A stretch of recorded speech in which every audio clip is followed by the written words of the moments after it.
ดี๋ยวผมมาจะมาเลยมาจะมาเลยดูกูเดี๋ยวมันปล่อยกูเต้นหน่อยมาผมเอาตัวเนี่ยเดี๋ยว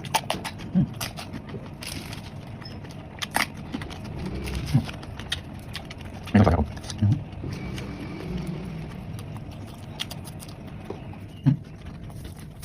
สมองอยู่ล่างเนาะ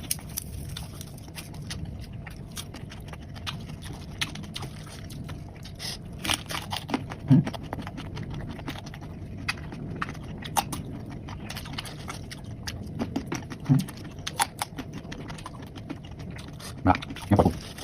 อีเดี๋ยวผมยังไงกูไปผัดอะไรเนาะ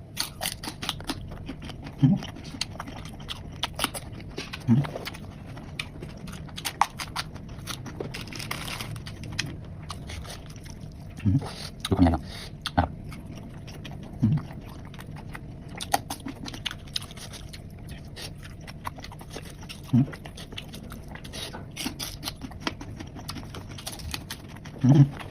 มาดูหน่อยดูจานนะครับ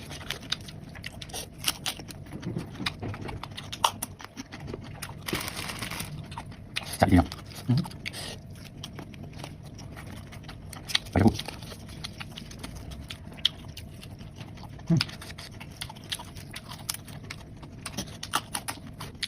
เดี๋ยวไปเดี๋ยวออกกันหน่อยก็ทำทำบ่กันยังดูกับปากผมตัวแล้วผม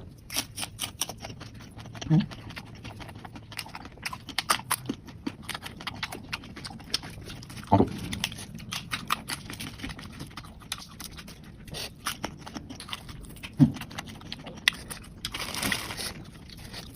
ไปทำกันหน่อยใจพี่แบบ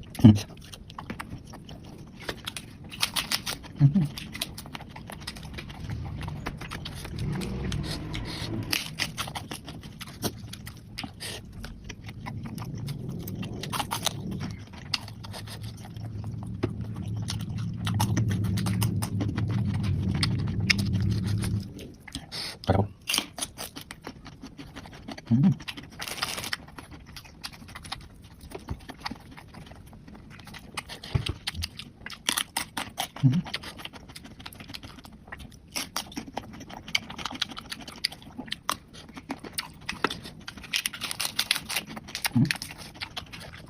จัดสุดๆ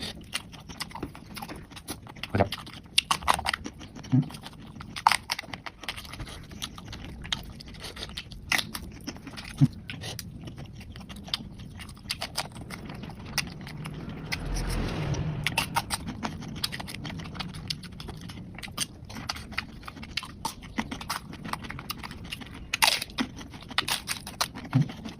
แซ่บดีหน่อย